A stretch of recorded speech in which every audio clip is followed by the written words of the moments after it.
আসসালামু আলাইকুম। আপনারা সব কেমন আছেন? ভালো, আলহামদুলিল্লাহ। আপনাদের দোয়ায় আমি খুব ভালো আছি। খালিদা রোজ ব্লগে আপনারা দেখার জন্য অনুরোধ রইল, কেউ স্কিপ করবেন না। ভালো লাগলে কমেন্ট, শেয়ার ও লাইক করে দেবেন। আজকে হবে দুটো রেসিপি, কচুর শাক, চিংড়ি বাটা আর রুই মাছের ঝাল।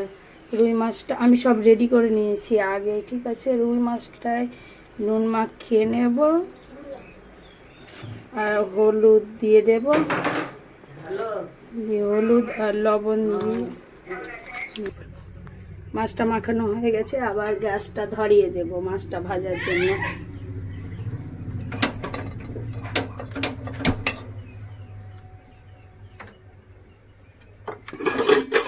তেলটা গরম হয়ে যাক।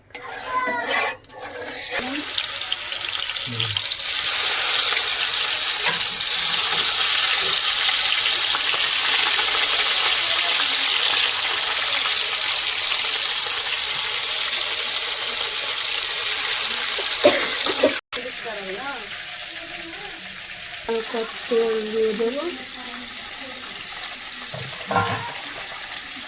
শাকগুলো দিয়ে দেবো। এখানে কোনো জল ব্যবহার করা যাবে না। কাঁচা রসুন, কাঁচা মরিচ, চিংড়ি মাছ,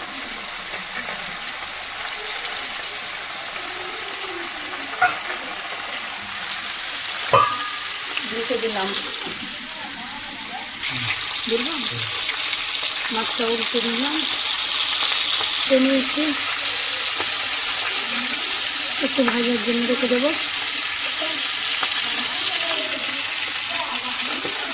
শাকটা একবার নেড়ে দেবো হালকা করে,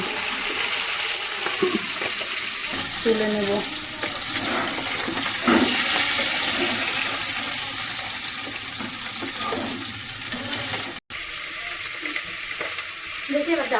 ফোড়নে দেব শুকনো লঙ্কা, তেজপাতা আর কালো জিরে।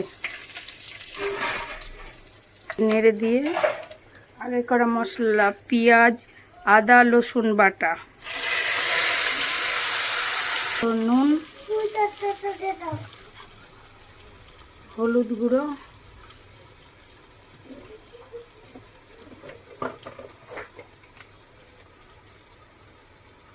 শুকনো মরিচের গুঁড়ো, ধনে গুঁড়ো 1 চামচ, জিরে গুঁড়ো 1 চামচ।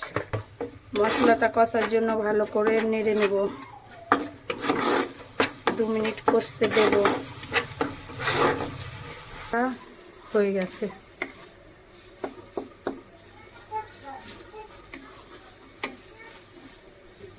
শাক, কাঁচা মরিচ চিড়ে দিলাম। ঝালটা আপনাদের স্বাদ মতো দিবেন, কিন্তু এটা মাছের ঝাল বলে একটু ঝালটা বেশি লাগবে। মশলাটা আমার কষানো হয়ে গেছে, তেল ছেড়ে দিয়েছে। হালকা করে দিয়ে দেব।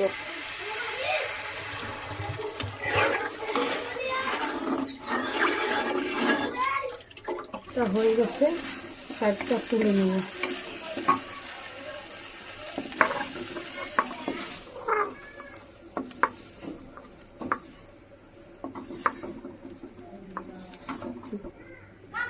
কড়াই তেল দিয়ে দিলাম,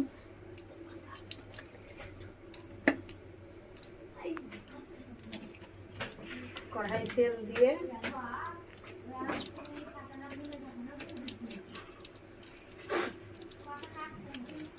শুকনো লঙ্কা 3টে আর পেঁয়াজ কুচি ভেজে নেব শাকের জন্য।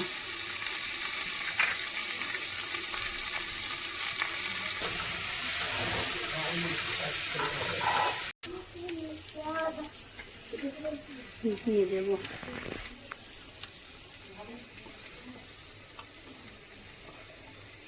তেজপাতা আর 3টে শুকনো লঙ্কা, গরম মশলা হালকা, মিট মশলা। এবার নামিয়ে নেব। আজকের রেসিপি হলো চিংড়ি কচু শাক বাটা আর রুই মাছের ঝাল। প্লিজ গাইজ, ভালো লাগলে শেয়ার কমেন্ট সাবস্ক্রাইব করে দেবেন, আর কমেন্টে জানাবেন আপনারা কচুর শাক চিংড়ি বাটা কেমন করে করবেন আর রুই মাছের ঝাল